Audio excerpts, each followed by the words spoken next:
Hello, fam, and welcome to the first episode of Masala Musings with me, Kari Badsha, on the Single to Shadi podcast network. Today's guest is me, is Amrita. That is my real name, in case that wasn't obvious, because no, my parents did not give me the birth name of Curry, and my surname is not Badsha. Although that's a really cool surname, and it's why I picked it. Fun fact about me is that yesterday was my 34th birthday, and so I thought that recording this podcast episode, having it be about me, my background, who I am, a little bit about me, the first day of being 34 years old would be very appropriate. So this whole new year, new me still counts for New Year's and then also my new age. And so I'm very excited on a multitude of levels and I can't wait to see where this goes. So I hope you join me on this journey. I thought this would be the perfect time to dive into the name Curry Badsha, that persona, share more about me, how this moniker came to be, and why a podcast.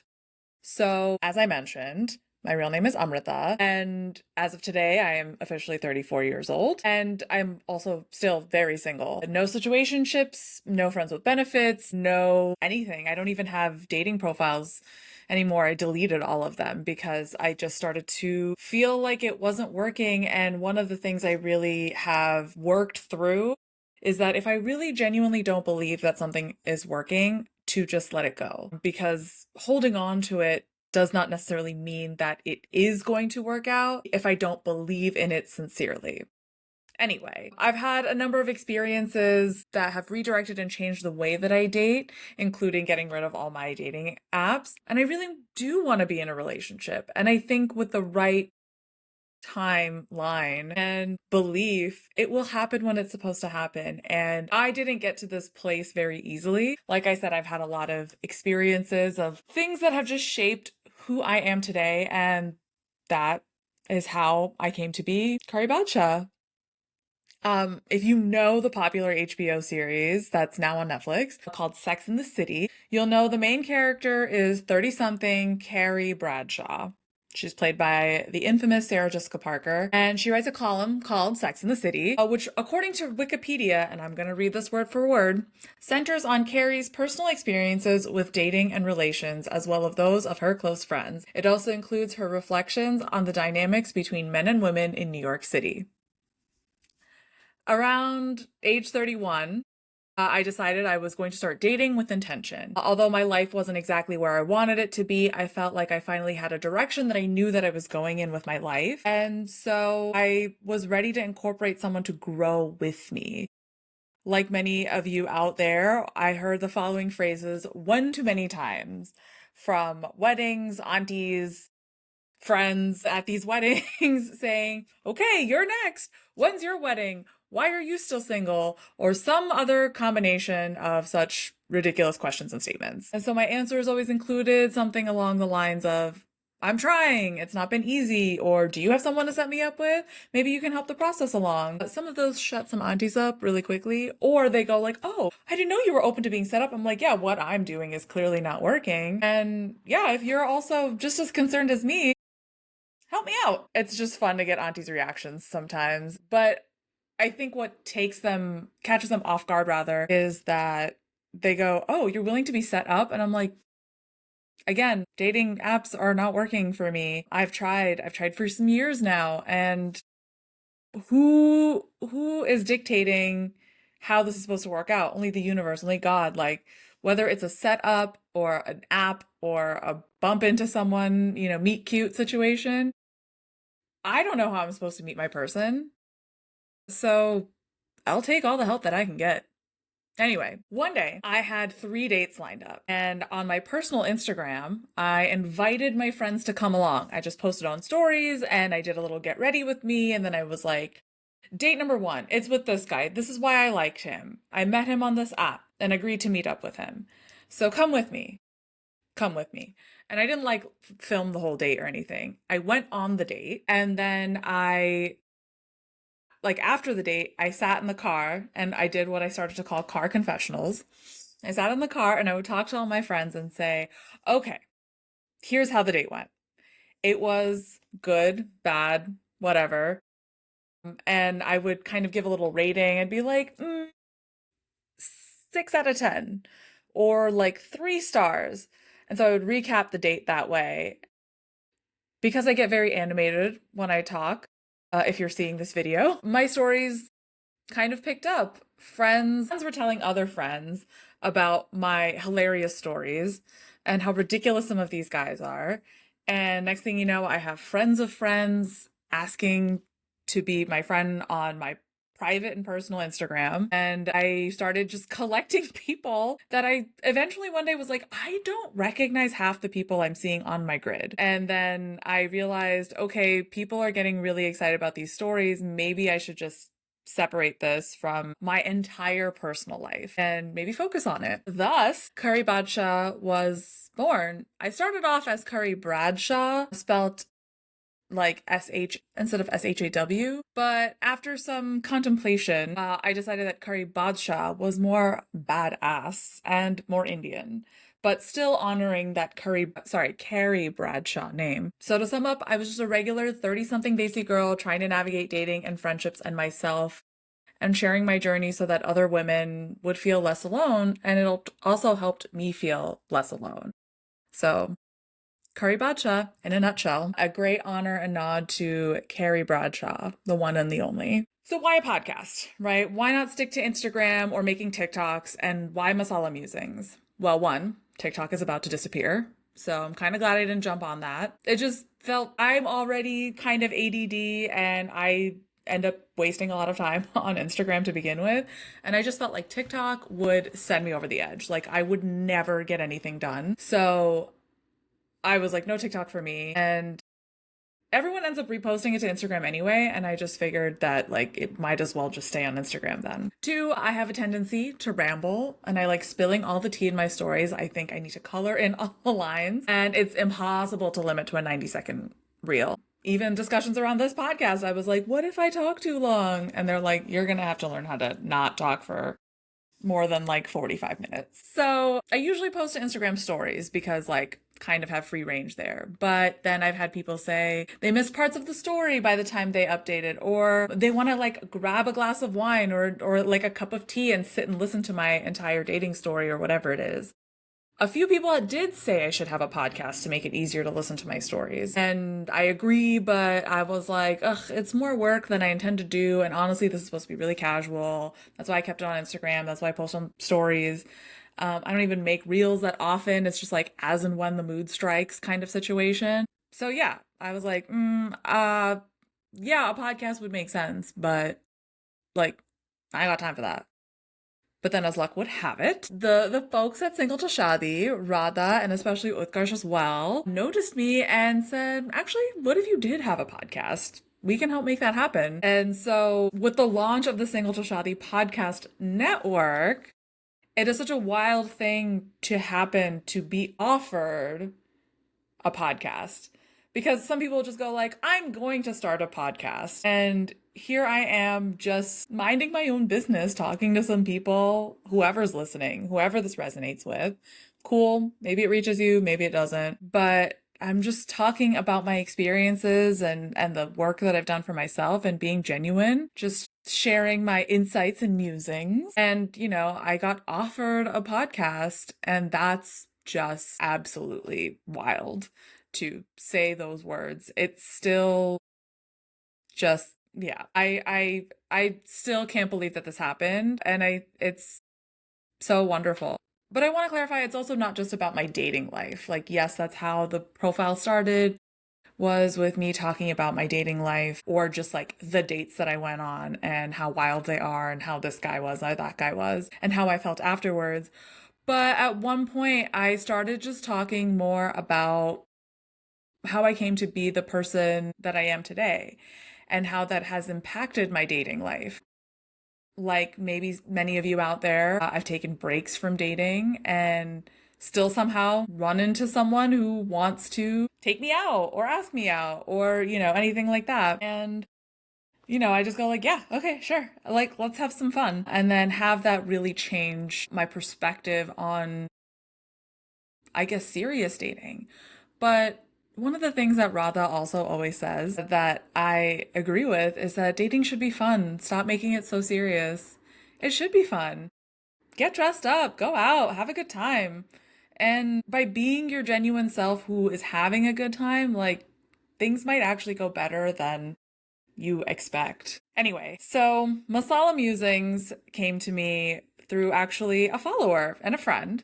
She mentioned a couple of things, and masala was something I was thinking about because I was thinking about spice and curry, and I wanted something that was kind of all, in that same realm. And so when she said masala, I was like a masala dabba also, and masala musings, like it's just the alliteration of it. A masala dabba, like a bunch of little spicy insights that come together to make a delicious curry, right? And that's me, a delicious curry, a curry bacha.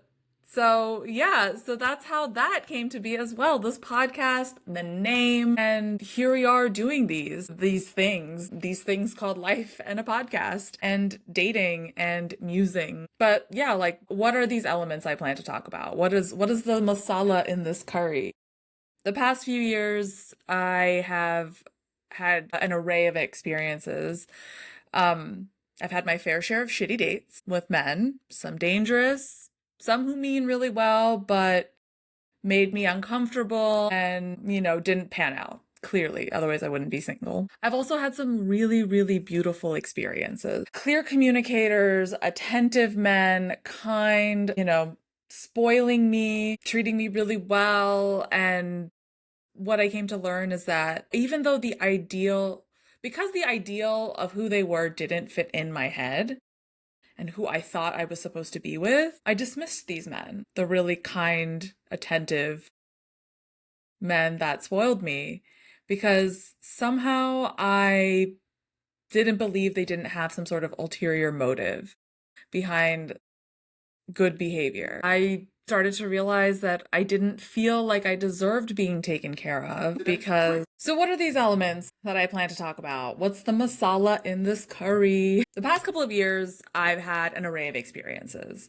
I've had my fair share of shitty dates with men, including like dangerous, like the men who mean really well, but like kind of concern me or make me feel uncomfortable, the guy that smells bad, the guy who was like, "Oh, just in case something happens, this is my medical condition." I'm like, "Oh my God, this is a first date." And even a guy who it took months to go out on a date with, and then he disappeared, and then he came back like a year later being like, "Remember me?" All of them clearly didn't pan out, otherwise I wouldn't be single. But interspersed through all of that, I did have some really, really beautiful experiences as well. Men who are clear communicators, attentive, kind, treating me really well, spoiling me even, and making their feelings known. And because they didn't fit the ideal in my head, I dismissed them.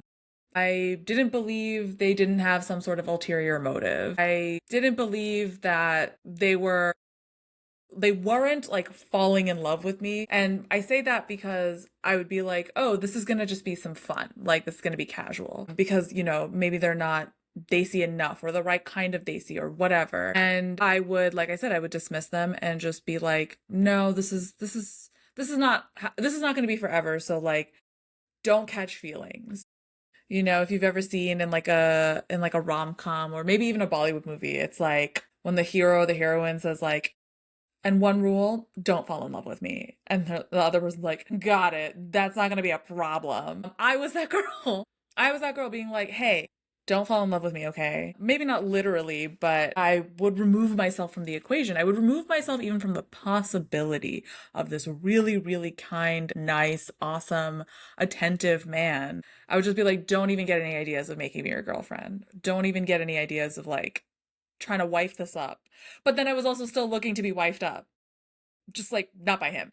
So it's just so silly. And I realized that the the core of that was somehow rooted in not feeling or like feeling like I didn't deserve it. I didn't deserve being taken care of because I'm used to taking care of others. I'm used to taking care of the people around me. I want to spoil me. I mean, I want to spoil others. and just letting my parents take care of me, which may sound silly because it's like, of course parents take care of you. But like from the age of like 23 to pretty much 32, which was, just a couple of years ago, I would feel immense guilt and pressure from my parents trying to just take care of me. Like, I, for some reason, felt like I had to take care of them. Now, it's not like my parents are super old or something that, like, it was kind of like a responsibility that fell on my shoulders that, like, they're older or maybe, like, they don't speak English properly or something like that. Like, I had to take care of them. No, that's not the situation for me and my family. My parents were just like, yeah, like, you are our daughter, you're our child. And as long as you need assistance, we will assist you. And when you don't need assistance, we will be happy to, let you live your life and support yourself. And, COVID and jobs and all of that have come and gone. And so, like, I've gone through some rough periods, even financially. And asking my parents for help would be just, I would be riddled with guilt. But in therapy, my therapist helped me realize that, like, with that also comes the silver lining of, like, I don't mooch off my parents. I don't expect my parents to help me. I don't expect my parents to come to my rescue. I don't expect them to send me money or pay my bills or any of that stuff. Like, I'm not that type of child. And I strive to take care of myself. So, in the moments where I'm struggling to take care of myself, there's nothing wrong with having my parents come around and say, hey, we can still take care of you. It's fine. Because if and when I'm so lucky to be blessed to be a parent as well, that's all I would want to do for my children as well, is just take care of them.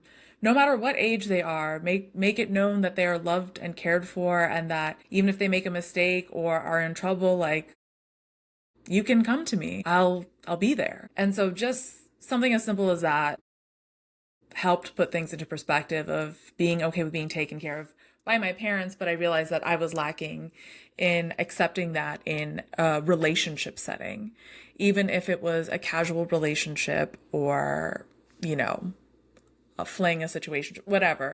But all that led me to dive deeper into what was really keeping me from finding the quote right match for me.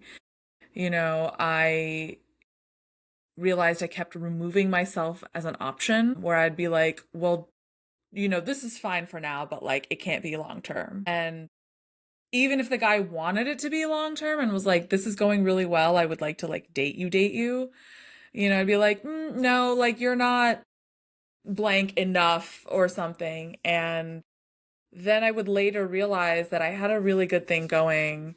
And by removing myself from the equation and convincing myself I was fine with that, I once again found myself alone rather than in what could have been a nice, healthy relationship. So, with all that, I started to realize a lot of things. Of course, like I said, I talked about therapy, so I turned to therapy. I also turned to astrology, affirmations, the pursuit of new friends who are in like similar life paths as me. I went to a single to shadi mixer event and found some of my now closest friends at that event. And I've only been to one, to be completely fair. I've only been to one, but I found some really great girlfriends from that. And we are all like thick as thieves right now. And I'm in actually a larger group of other people from the single to shadi event, guys included. We're a mixed bag of people, and we all occasionally hang out with each other. And yeah, two of them even tried dating for a while and it didn't work out, but we're all still in the same group. And you know, you never know what's going to happen at these events. Plug. My old friends are also obviously supportive. They're rooting for me from their own paths. And if, like me, you're also the only single friend in a bunch of your friend groups, like, you know how it feels when everyone around you feels like they're like pacing ahead of you. And it can be tough to navigate. And I'm just here to let you know that you're not alone. Like, there are so many of us out there who feel that way. I have some cousins who got married in their 40s, and they're my inspiration in more ways than one. I'm not saying I'm aspiring to get married in my 40s, But having close people like that in my life makes almost makes it okay. And it's like such a great message of like, hey, it's okay because they found some really amazing partners and they have a really beautiful, still fulfilling life and are also able to advocate for me a little bit to like my parents. Not that my parents are pushing me or anything, but there's a little bit of like, get married. And my cousins will be like, hey, like, leave her alone. It's gonna happen when it's supposed to happen, so don't push it. And that's really nice to have all of that. But I was fortunate enough to have such role models inspire me, and they are not the only ones either who got married to a wonderful person that is their end all be all, situation. And it happened in their 40s, whether it was early 40s, mid 40s, whatever. A happily ever after is a happily ever after. And I feel grateful to have that. And I just want to let other women know that, like, hey, I'm also out here 30 something, dating, struggling, going to therapy, trying to figure myself out, feeling the same feelings that you probably are as well. And so self worth, love, kindness, it's just, they're such important parts of yourself to work on, excuse me. And I try to put in that work every day in little ways. And if even one person is what I say, if one person is able to walk away with a little bit of my insights or musings, I feel like I always have to use the word musings now. I'm not going to do that. But yeah, if even one person goes, that Curry Batcha episode where she talked about blah blah blah, like it made me think about something and I'm gonna do the work. I'm gonna download some affirmations. I'm gonna, if anything I say ends up being the least bit like just a teeny tiny bit helpful for you in figuring yourself out or figuring out your self-worth and loving yourself and being kinder to yourself, then I'm doing exactly what I'm looking out to do. I'm not saying I have all the answers, but I have figured out some stuff that works for me, and maybe it'll work for you too. We'll never know until we all try. But to close off, I hope you'll join me on this journey.